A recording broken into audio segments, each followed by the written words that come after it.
दोस्तों नमस्कार, मेरा नाम प्रशांत है और आप देखना शुरू कर चुके हैं आपका अपना चैनल खुद। साथियों, आज आपको एक खास पॉडकास्ट दिखाने जा रहा हूं। इस खास बातचीत में चर्चा हो रही है डॉक्टर नोवेरा शेख से, जो हीरा ग्रुप की फाउंडर और सीईओ हैं और कॉन्स्टिट्यूशन को अपनी लीडरशिप का फाउंडेशन मानती हैं। इस डिस्कशन के दौरान डॉक्टर नोवेरा शेख कानून के सम्मान, कॉन्स्टिट्यूशनल डिसिप्लिन और सिटीजन अवेयरनेस पर अपनी बात रखती हैं।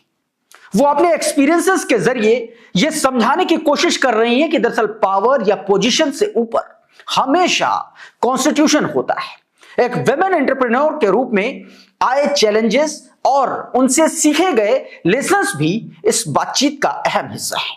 यह सिर्फ एक इंटरव्यू नहीं है, बल्कि हर भारतीय के लिए एक रिमाइंडर है कि डेमोक्रेसी तभी स्ट्रांग है जब कॉन्स्टिट्यूशन स्ट्रांग होता है। चलिए देखते हैं इस थॉटफुल पॉडकास्ट का एक क्लिप। नोएरा जी, जैसा मैं जानती हूँ आप तिरुपति से हैं। जब आप 10 साल की थी तब वहाँ का माहौल अलग होगा, गलियाँ अलग होंगी, आपका घर अलग तरीके से होगा। उस टाइम का कैसा आपकी ज़िंदगी बीती? उस टाइम पे जिंदगी के ये हाल थे कि लड़की जैसे पैदा होती है तो लड़की का कोई अधिकार ही नहीं है, क्योंकि लड़की बाहर नहीं निकल सकती, स्कूल नहीं जा सकती, पढ़ाई नहीं पढ़ सकती, एजुकेशन नहीं कर सकती। इस तरह की बातें मेरे दिल पर बहुत बड़े दबाव डालते थे। तो ये लीडरशिप आपके अंदर कहाँ से आई? सच्ची बात तो ये है कि लीडरशिप बनना, लीडरशिप क्या होती है, आज भी आप पूछ रही हो तो मुझे नहीं मालूम कि लीडरशिप किसको कहा जाता है। जब मैंने कॉन्स्टिट्यूशन पढ़ना शुरू किया और कॉन्स्टिट्यूशन में मैंने देखा कि काले गोरे को एक ही रेट है और हिंदू मुस्लिम को एक ही रेट है और किसी को कोई बड़ा नहीं है, कि आज का दिन हिंदुस्तान की आजादी बनी गई ये दिन है। आज का दिन हिंदुस्तान की आजादी के लिए एक कानून को बनाकर एक हाथ में लोगों के रख दिया। Constitution awareness programme total India में कैसे चलाएं? इंडियन कॉन्स्टिट्यूशन बहुत परफेक्ट है और इंडियन कॉन्स्टिट्यूशन से आगे कोई भी नहीं है। तो जब कोई अथॉरिटी किसी सिटीजन के साथ गलत करती है तो तब सिटीजन क्या कर सकता है? और आज मीडिया ट्रायल तो आपको मालूम है कि मीडिया ट्रायल तो बहुत ज्यादा शुरू हो गया है कि वहाँ फैसला होने से पहले, उसको मुजरिम बनाने से पहले मीडिया उसको मुजरिम बना देती है सबसे पहले। अगर आप गरीब हैं, आपके पास पैसे नहीं है, तो आपके लिए बड़ा वकील नहीं खड़ा होता रहने। सरकारें बदलते हैं, आज एक सरकार होती है, कल एक सरकार हो जाती है, 5 साल के बाद, परसों को 5 साल के बाद एक सरकार होती है। कॉन्स्टिट्यूशन 70 साल से चल रहा है। कितना इम्पोर्टेंट होगा आजकल जो यूथ है उनके लिए कि कॉन्स्टिट्यूशन पढ़ना चाहिए? यही है supreme court, constitution of India. आज 26 जनवरी यानी गणतंत्र दिवस है। इस दिन हमें कॉन्स्टिट्यूशन यानी संविधान का तोहफा मिला।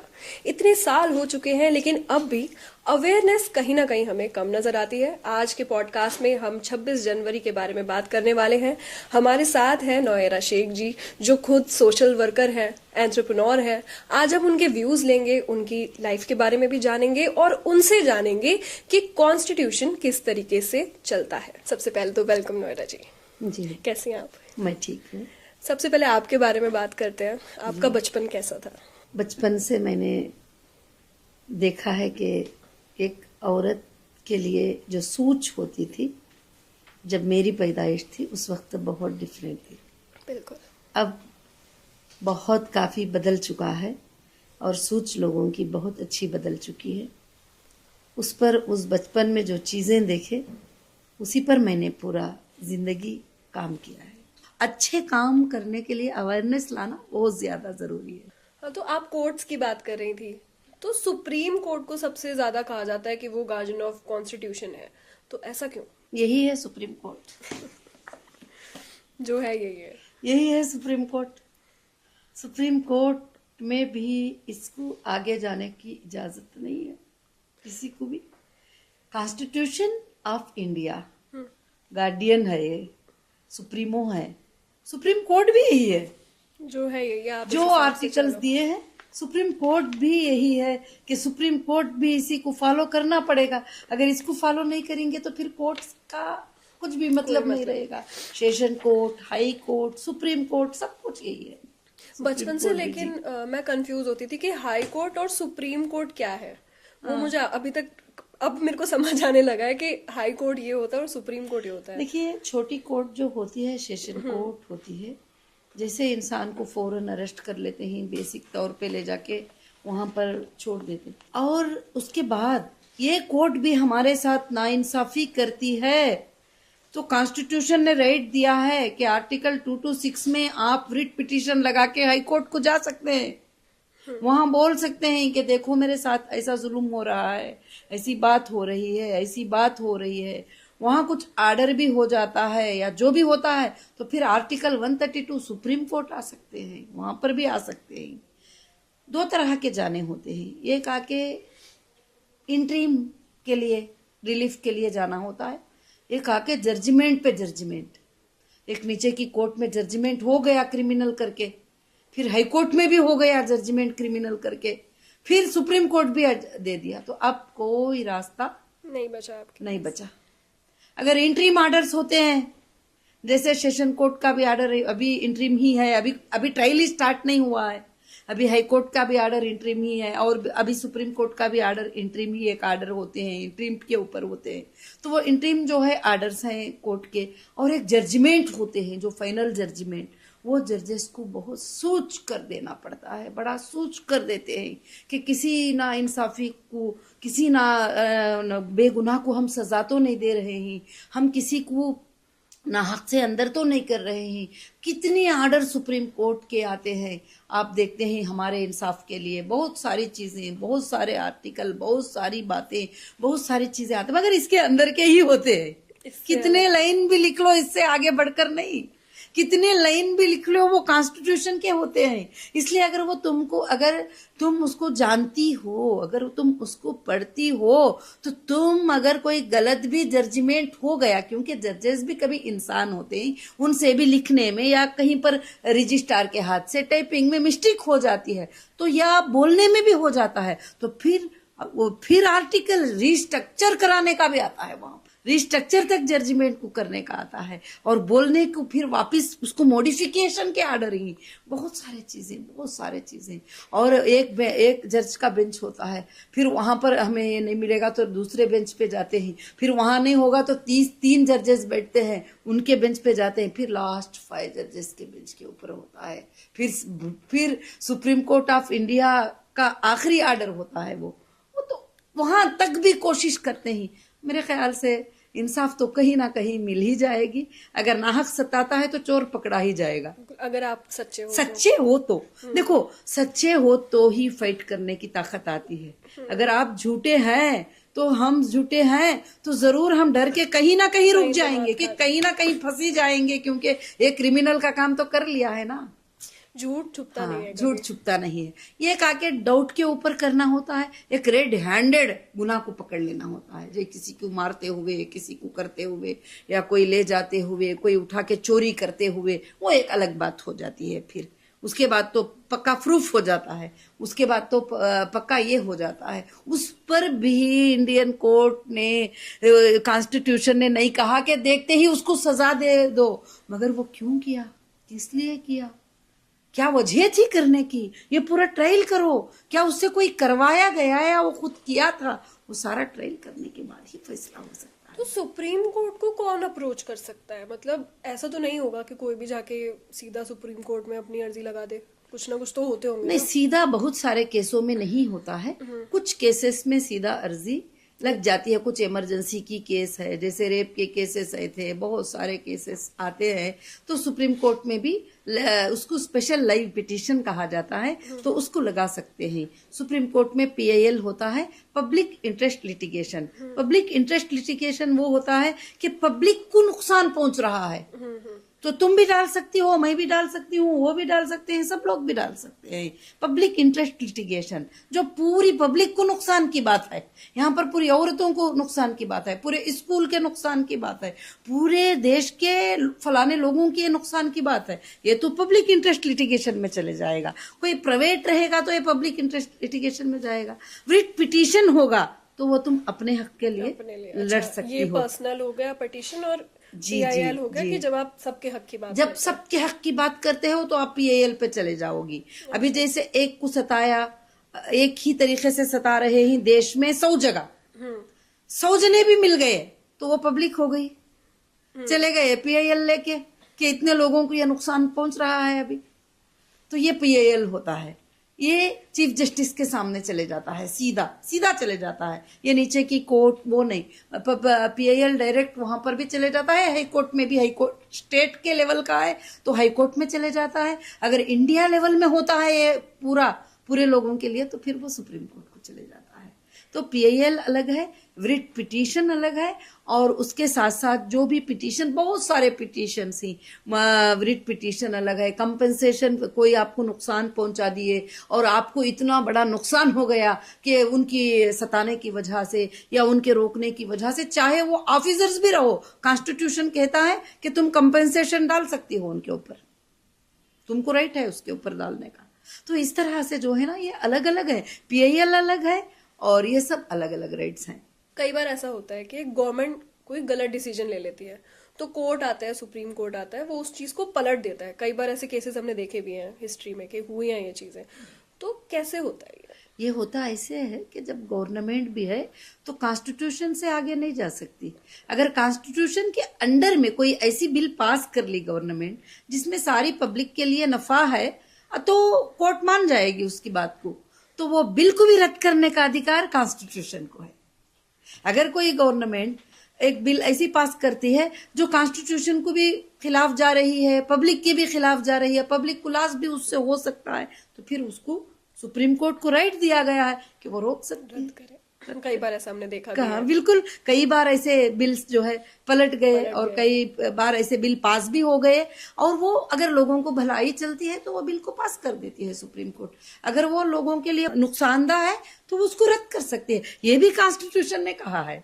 औरतों के हक में हमने कितनी बार देखे हैं ये, जी, तो बिल्कुल, बहुत बार हमने देखा है। जुडिशियल रिव्यू एक वर्ड होता है जी, तो इसका क्या मतलब होता है, ये कब यूज किया जाता है? रिव्यू पिटीशन भी होता है, रिव्यू ही नहीं, रिव्यू पिटीशन भी होता है कि एक बंदे के बारे में ऐसा बोल दिया, एक बंदे के बारे में किसी ने ऐसा बोल दिया, ऐसे बोल दिया, या ऐसे ऐसे जजमेंट हो गए, तो उसको एक बार फिर से रिव्यू करके देखो, फिर उसके बाद फिर उसको रिव्यू करो। रिव्यू करने के बाद उनको फिर समझ में आता है कि ये लाइन गलत हो गई थी तो ये लाइन को निकाल दिया, कहीं पे कुछ मिस कहीं पे मिस कर दिया है तो फिर ऐड कर देंगे, तो इसको रिव्यू बोलते हैं, रिव्यू पिटीशन बोलते हैं। रिव्यू पिटीशन भी सुप्रीम कोर्ट के अंदर डालकर रिव्यू करा सकते हैं आर्डर। तो कोर्ट जो है देखा जाए तो वो सब कुछ कंट्रोल करता है, सबके लिए सुप्रीम कोर्ट कंट्रोल करता है। पुलिस सुप्रीम को कोर्ट से ऊपर कोई भी नहीं है। सुप्रीम कोर्ट भी कभी कॉन्स्टिट्यूशन से ऊपर नहीं जा सकता। सुप्रीम कोर्ट भी कॉन्स्टिट्यूशन में ही जाएगा। वही हैप्पी रिपब्लिक डे है। तो कैसे पुलिस को और एजेंसीज को भी कोर्ट मतलब कंट्रोल कर लेता है, क्योंकि ये काफी बड़ी चीज है। कोर्ट के सामने एजेंसीज कुछ भी नहीं है। कोर्ट जो होता है ये बहुत बड़ी बात होती है, चाहे छोटी कोर्ट भी हो, सेशन कोर्ट भी हो, तो बड़े बड़े कलेक्टर को, मिनिस्टर को, ऑफिसर्स को बुला के 1 मिनट में सजा भी दे देते हैं। बिल्कुल, 1 सेकंड में, 1 सेकेंड में ये कर देते हैं। तो एजेंसीज भी कोर्ट से बड़े नहीं है, कोर्ट सबसे बड़ी है। कोर्ट कॉन्स्टिट्यूशन को चलाने के ये है। Supreme court of India constitution of India है। वो एक तरह से उसे चला रहा है। जी जी, चला रही कॉन्स्टिट्यूशन को। अगर नीचे की कोर्ट कॉन्स्टिट्यूशन को क्रॉस कर रही है तो हाई कोर्ट ऑब्जर्वेशन कर रही है।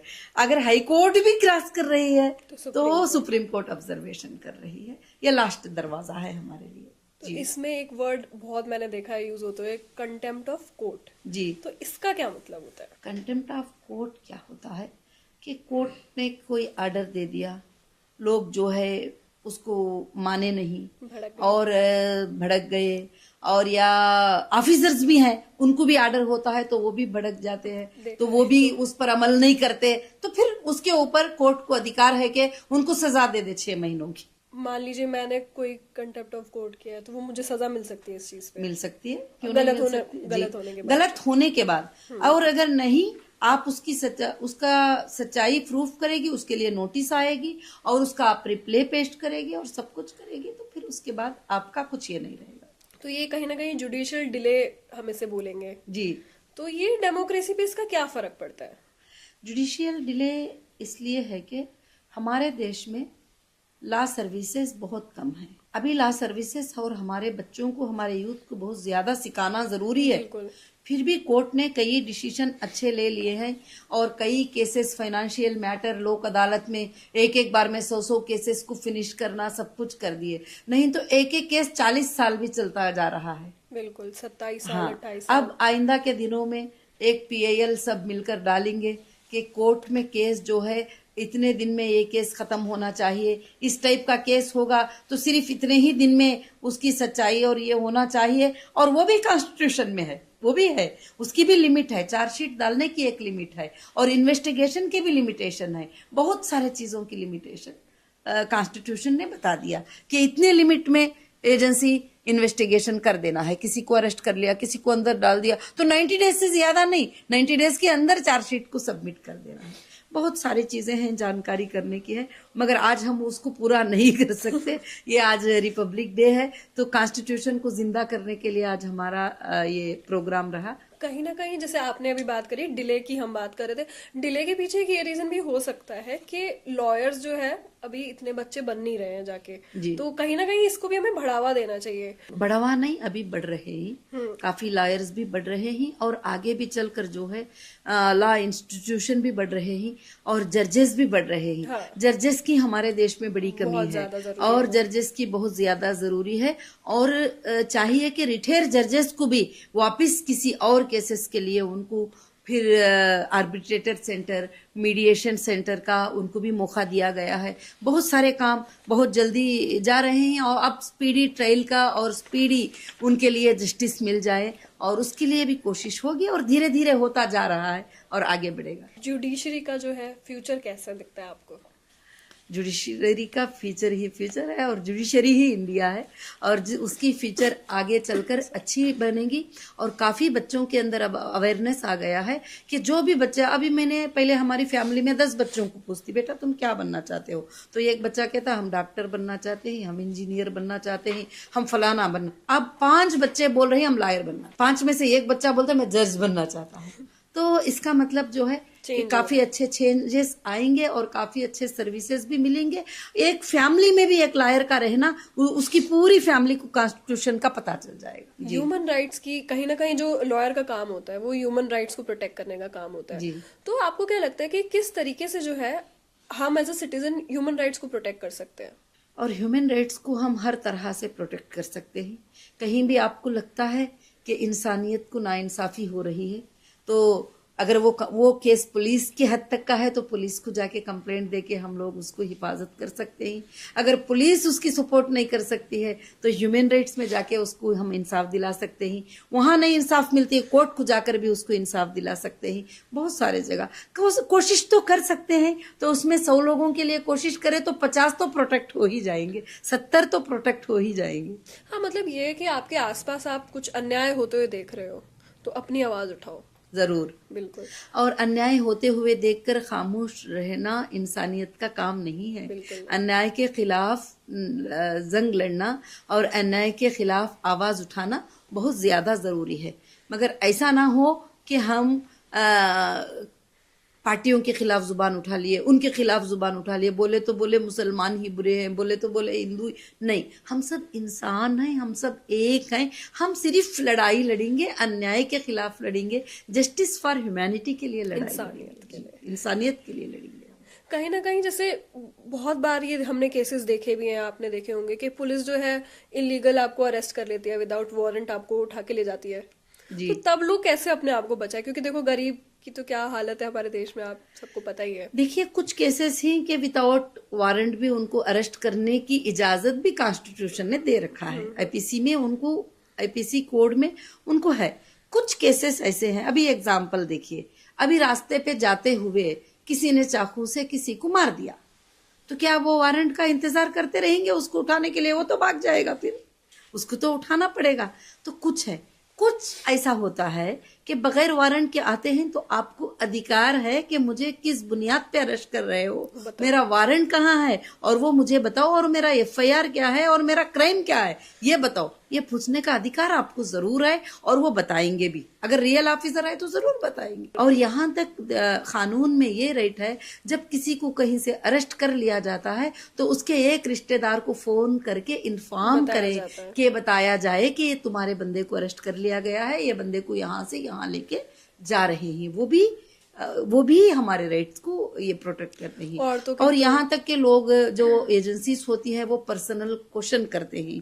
मैं ये बात खास बोलना चाहती हूँ, क्योंकि क्वेश्चन करते हैं तो बहुत लेडीज कहती हैं कि पुलिस में जाएंगे तो वो पर्सनल पूछेंगे, वो पूछेंगे। पहले का पर्सनल क्वेश्चंस को आप जो आंसर करना चाहती हो कर सकती हो, जो नहीं करना चाहते हो तो प्रेशर नहीं डाल सकते, क्योंकि पर्सनल लाइफ ही हमारी लाइफ है, पर्सनल लाइफ ही हमारा प्रोटेक्शन है।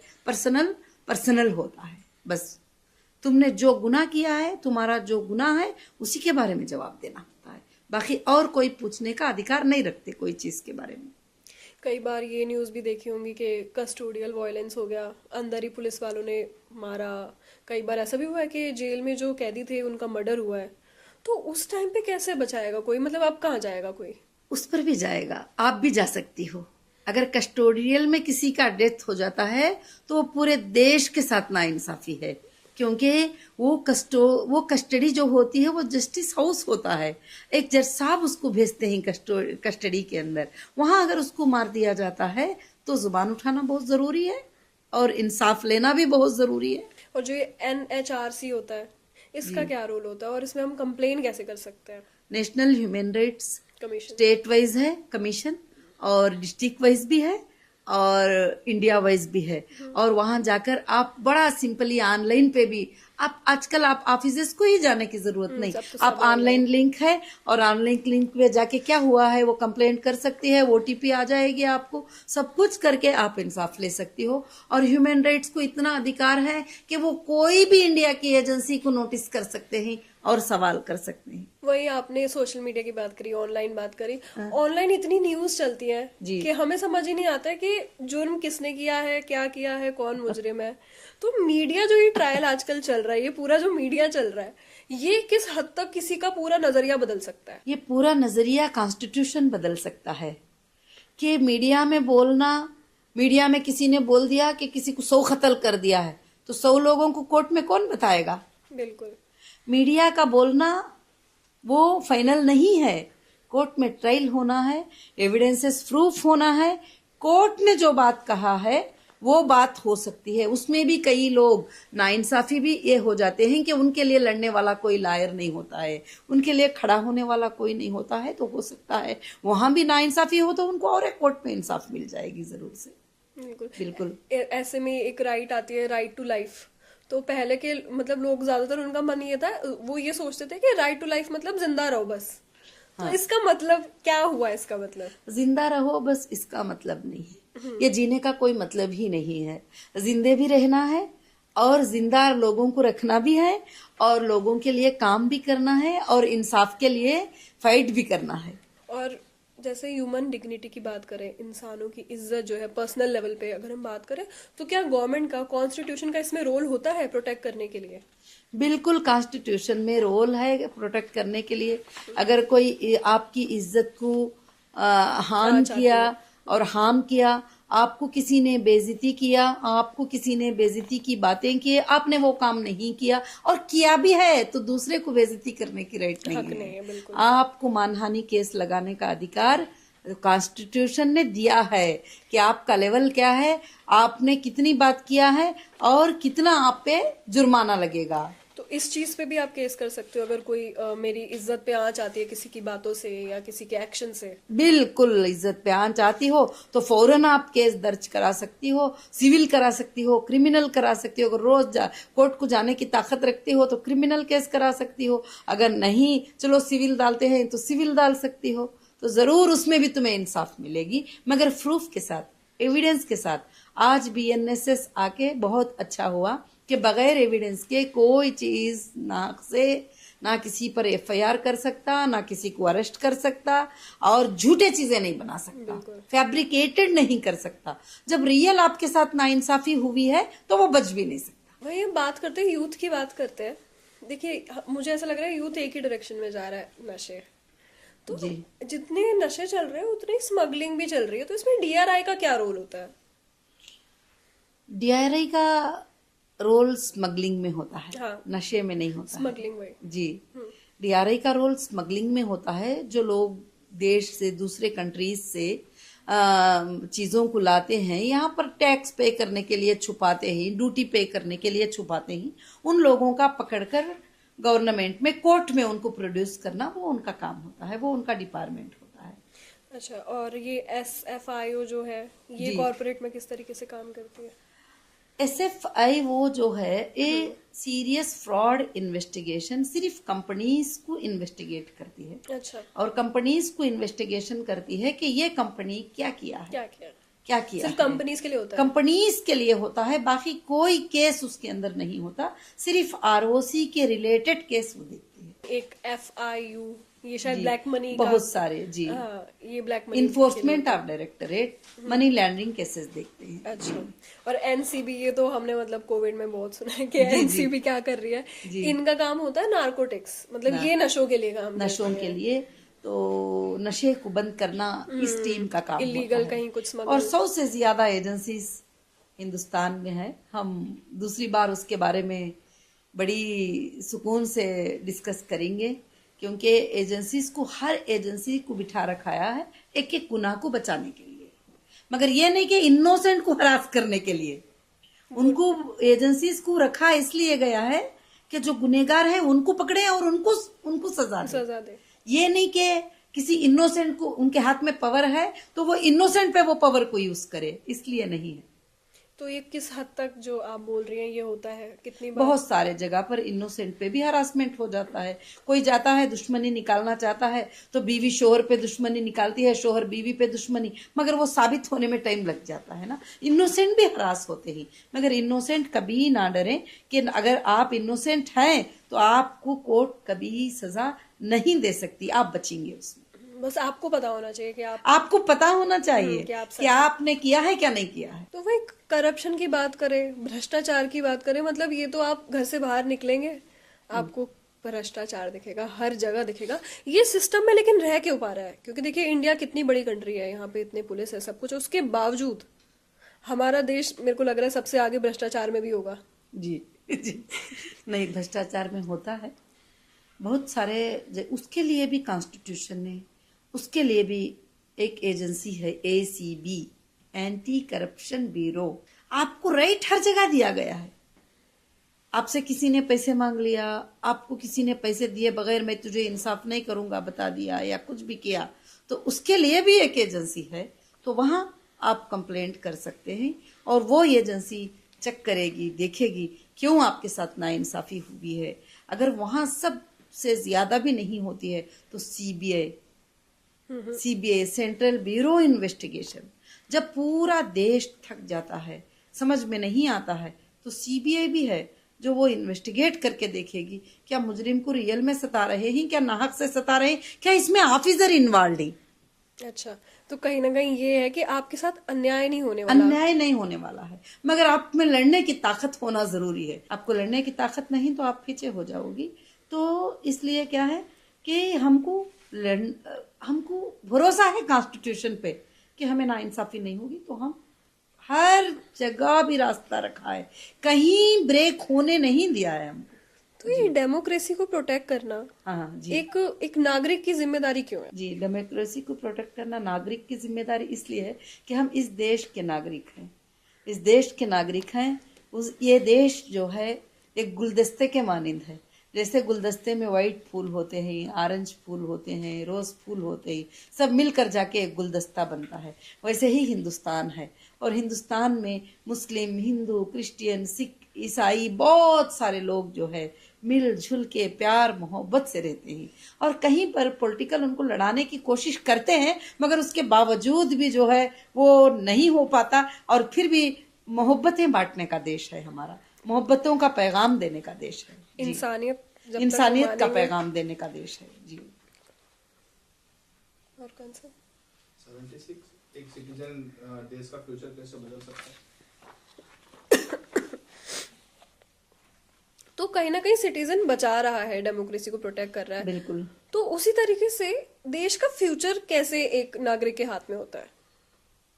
एक नागरिक के हाथ में नहीं होता है। जब एक नागरिक ये चाहता है कि पूरे देश को बदलना है, पूरे देश में इंसाफ लाना है, पूरे देश में जो नाइंसाफी हो रही है उसको बदलना है, अगर वो सोच लेता है, वो ताकत रखता है, तो वो देश को बदल सकता है और देश उसके हाथ में आ सकता है, क्योंकि उसकी आवाज ही देश होती है और देश उसे सपोर्ट करता है, देश उसे साथ देता है जब वो देश का नागरिक देश की प्रोटेक्ट कर पाता है। और वो सूचना इस कॉन्स्टिट्यूशन ने सबको अधिकार दे दिया है।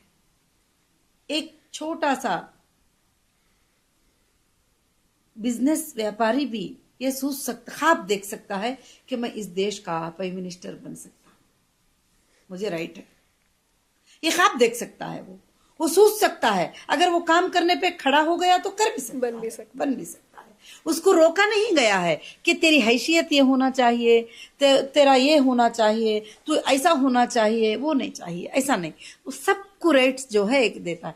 एक देश के नागरिक में वो ताकत है जो पूरे देश को चेंज कर सकता है। देश वो है। तो कहीं ना कहीं डेमोक्रेसी तो क्या, मैं तो बोलूंगी आजकल हम सबकी जिंदगी में मीडिया एक बहुत इंपॉर्टेंट रोल प्ले कर रही है। डेमोक्रेसी में लेकिन किस तरीके से ये आगे बढ़ रही है, इसको बदल रही है? मीडिया डेमोक्रेसी में बिल्कुल नहीं है मेरे ख्याल से, क्योंकि काफी आर्डर सुप्रीम कोर्ट के, हाई कोर्ट के आर्डर्स हैं कि ये मीडिया में जो बोली गई बातें हैं ये कहीं भी एविडेंस माना नहीं जाएगा। और मीडिया कॉन्स्टिट्यूशन से बिल्कुल अलग है। आज हमारी बात कॉन्स्टिट्यूशन पे हो रही है, तो मीडिया जो होती है, मीडिया को आज कहा जाए तो मीडिया तो बिकाऊ है। सच्ची बात कहा जाए तो मीडिया जिसके फेवर में बात करना चाहे उसी के फेवर में, एक चैनल आपके फेवर में बात कर रहा है, एक चैनल मेरे फेवर में बात कर रहा है, एक चैनल, हाँ बिल्कुल। कहीं ना कहीं पहले फोर्थ पिलर ऑफ डेमोक्रेसी कहा जाता था मीडिया को। जी, क्योंकि मीडिया जो बोलेगी, नहीं, आज भी सही सहाफी हैं, आज भी लोग सही आर्टिकल लिखने वाले हैं, आज भी सही चैनल चलाने वाले हैं, मगर सोशल मीडिया आकर इलेक्ट्रॉनिक मीडिया का बहुत सारा दुकान ही बंद हो गया है। सोशल मीडिया में आपको खुद राइट है कि आप जाकर मोबाइल पकड़कर 2 मिनट में एक वीडियो डालती है कि मेरे साथ ये हो गया है, तो तुम्हारे साथ पब्लिक हो जाती है। मतलब आप सच अगर बोल रहे हो कि झूठ बोल रहे हो वो बाद में देखेंगे, वो बात में देखा जाएगा। तो आप बोल रहे हो, सच बोल रहे हो, झूठ, मगर आपको भी राइट है, आपको भी राइट है। जब सोशल मीडिया आ गया है तो सोशल मीडिया से आपके हक को भी इजाजत है कि आप उसमें सच्ची बात कर सकते हैं और सच्ची बात बता सकते हैं। तो मीडिया का ट्रायल कोर्ट का ट्रायल बिल्कुल नहीं है। कोर्ट ट्रायल बिल्कुल डिफरेंट है, ये मीडिया ट्रायल नहीं है जी। तो इंडिया का जो जुडिशियल सिस्टम है उसको हम वर्ल्ड में किस नंबर पे हम रैंक कर सकते हैं? नंबर का तो फिलहाल मुझे याद नहीं है, मगर मैं मोर देन 54 कंट्रीज विजिट कर चुकी हूँ, मगर हिंदुस्तान से प्यारा देश कहीं भी नहीं है। और किसी भी देश में एक मसलक को जगह है, एक मजहब को जगह है।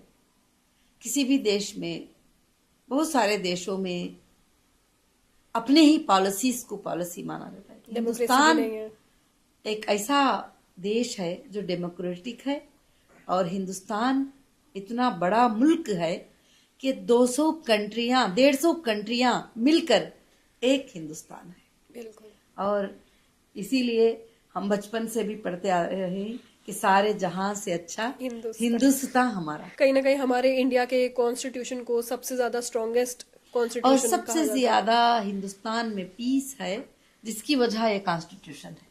ये कॉन्स्टिट्यूशन ने हमें सिखाया है कि आप हिंदू मुस्लिम मत बोलो, आप कलरों पे मत जाओ, गोरा काला मत बोलो, और सबको एक ही राइट है, सबको एक ही जस्टिस है, सबको एक ही है। अगर किसी एमएलए ने गुनाह कर दिया उसको भी वही सजा है, किसी एमपी ने गुनाह कर दिया उसको भी वही सजा है, किसी ऑफिसर ने गुनाह कर दिया उसको भी वही सजा है, किसी नॉर्मल इंसान ने वो गुनाह किया तो उसको भी वही सजा है। और किसी को भी बड़ा छोटा होने की वजह से सजा की कमी पेशी नहीं हो सकती। और सबके लिए भी जो है कॉन्स्टिट्यूशनल राइट है, और सबके राइट्स एक ही हैं, इक्वल है राइट्स। कहीं ना कहीं हमने चर्चे में ये तक सुना है कि जो ब्रिटिश फिर से कर लेते हैं। कहीं ना कहीं हमने ये तक सुना है कि जो ब्रिटिश हमारा कॉन्स्टिट्यूशन था उस टाइम पे, वो कॉपी पेस्ट कर दिया गया है अभी, और लोग अभी भी वही मान के चल रहे हैं। ये वो लोग होते हैं जिनको कॉन्स्टिट्यूशन की इल्म नहीं होता है। कभी इन्होंने एक पेज खोलकर भी इसको नहीं देखा होता है कॉन्स्टिट्यूशन को। ये वो लोग होते हैं ऐसी बातें करते हैं, मगर कॉन्स्टिट्यूशन इंडिया के बेस पे बना है, इंडिया के कमिटी ने बनाया है और कॉन्स्टिट्यूशन बनने के लिए 4 इयर्स टाइम लगा है। सैल्यूट है ब्रदर अंबेडकर को, सबके लिए सोच कर ब्रदर अंबेडकर ने कॉन्स्टिट्यूशन को जो है तैयारी की है। मगर तैयारी उन्होंने किया है, मगर इसमें मेहनत सारे टीमों की मेहनत थी। सब इसके अंदर बैठते थे, कई डिस्कशनें हुए कि ये रूल को हम कैसे बनाएं। जब ब्रिटिश वाले भाग गए और ब्रिटिश को भगा दिया गया और देश हमारे हाथ में आ गया 1947 में, तो फिर देश के रूल्स को अलग से बनाया गया। वही रिपब्लिक डे है, वही जनवरी 26 है, वही हैप्पी रिपब्लिक डे है, वही कॉन्स्टिट्यूशन का बर्थ ऑफ डे है। तो फाइनल मैसेज अगर आपको मैं बोलूं कि यूथ के लिए क्या होगा आपका? मेरा फाइनल मैसेज यूथ के लिए है कि देश का हर यूथ कॉन्स्टिट्यूशनल अवेयरनेस लाए और रिपब्लिक डे में वापस उसको एक बार रिवाइज करें। और सारे यूथ को मैं ये कहती हूँ कि आगे चलकर हमारे देश में प्रेम और मोहब्बत को बांटे और जो कॉन्स्टिट्यूशन हमें बताता है कि हम सब एक हैं उसको याद रखें और उसको याद रख के जो है उस पर हम जिंदगी को बड़ी हैप्पी से गुजारने की कोशिश करें। अब जो हालात आते जाते हैं कोर्ट्स के वगैरह सब कुछ, कॉन्स्टिट्यूशन पे भरोसा रखकर फाइट करें उसको। तो नोएरा शेख जी, आपसे बात करके मुझे बहुत अच्छा लगा, बहुत वैल्यूज मिली। मैंने खुद बहुत सारी चीजें कॉन्स्टिट्यूशन के बारे में जानी जो मुझे नहीं पता थी। ऑनेस्टली बहुत ज्यादा मुझे अच्छा लग रहा है। ये खुद भी फिलंथ्रोपिस्ट है, इनका बिजनेस है, इन्होंने वर्ल्ड लेवल पे हम इंडिया को रिप्रेजेंट किया है, वुमेन को रिप्रेजेंट किया है, जो बहुत अच्छी बात है। एंड लास्टली मैं यही बोलूंगी कि आपको कॉन्स्टिट्यूशन को लेके अवेयर होना बहुत जरूरी है एज अ इंडियन सिटीजन, क्योंकि यही आपको एक राइट देता है, आपको इंसान बनाता है, नहीं तो आप नहीं सरवाइव कर पाओगे। And happy Republic day all of you. सारे देश के लोगों के लिए हैप्पी रिपब्लिक डे। और हैप्पी रिपब्लिक डे में मुझे भी बहुत अच्छा लगा कि आज आपने कॉन्स्टिट्यूशन के ही क्वेश्चन किए और कॉन्स्टिट्यूशन बुक रख के क्वेश्चन किए, तो बहुत ही अच्छा लगा, ताकि देश में हम आगे के दिनों में ये कॉन्स्टिट्यूशन अवेयरनेस प्रोग्राम पूरे देश में चलाएंगे, क्योंकि कॉन्स्टिट्यूशन अवेयरनेस बहुत जरूरी है।